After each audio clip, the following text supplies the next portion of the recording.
by drive. Alberto Villoldo. Although we've come to believe that time is a physical reality that moves at a fixed speed, when we practice dreaming, time doesn't have a direction. It doesn't move along a straight line, as when we dream of a long-gone relative and then about our children. And there is no causality. When we dream the world into being, the future doesn't have to build upon the past, and the past doesn't have to predetermine our present.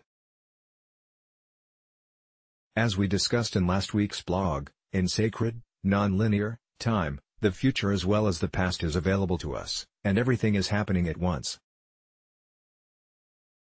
In fact, we can only dream the world into being from this place of timelessness. As we raise our perception to that of eagle, we get closer to experiencing this sense of infinity. Infinity is a place both prior to and after time, before the Big Bang and after the universe again collapses. That is, it is outside of time itself. In this place of infinity, you can influence events that occurred in the past and nudge destiny. An Earthkeeper understands that if you want to change a situation, you have to start by accepting it as it is. You recognize that this moment is perfect, and then you can change anything you want. Once you step outside of time into infinity, the past and future disclose themselves to you. You can see tomorrow and the day after tomorrow and even the day that you will die. However, it's important to erase your conscious memory of this so that you can be present each day of your life. You want to wake up saying, "What a beautiful day this is." Instead of "This is the day I'm going to die," or "This is exactly 1 year before the date I'm going to die," or what have you. You don't want to get stuck in time again, perceiving death as a predator and forgetting your original nature. That means that you'll want to keep the secrets you learn in this place of infinity from your ego. You see, 12 billion years ago, the immense force that we know as God, which existed in an unmanifested void, decided to experience itself.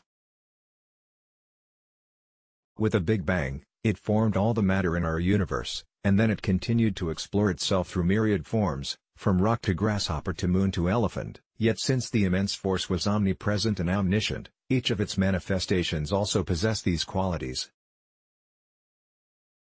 To know itself through its many forms, it had to keep the nature of its being a secret even from itself. When we step out of the arrow of time and experience infinity, we reclaim our original nature, which is God. When we return into time, we lose that awareness so that we can experience life in our clock-ruled world, which is what we're meant to do. We return to everyday life unaware that we're God and are dreaming everything up. So as we go about our daily lives, the knowledge of our original nature drives us to serve our experiences rather than expecting them to serve us. That is, instead of cooking a meal with the expectation that it will nurture us, we nurture ourselves in the preparation and serving of the food, infusing the experience with meaning. We no longer search for meaning in situations, but rather bring meaning and purpose to every encounter. We no longer search for truth or beauty, but rather bring truth and beauty to every situation. If we keep the knowledge of our omnipresent, omniscient nature at hand, aware of it at every moment, we'll never have to strive for transcendent experiences or enlightenment.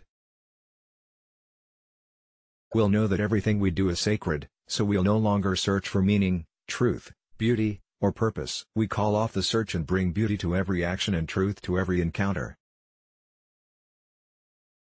Having been to that place of timelessness, we'll find it easier to be present in the moment rather than thinking about what we should have done, ought to be doing, or might do later. Whether we're kissing the one we love or sweeping the floor, we lose ourselves in the instant and its complete perfection.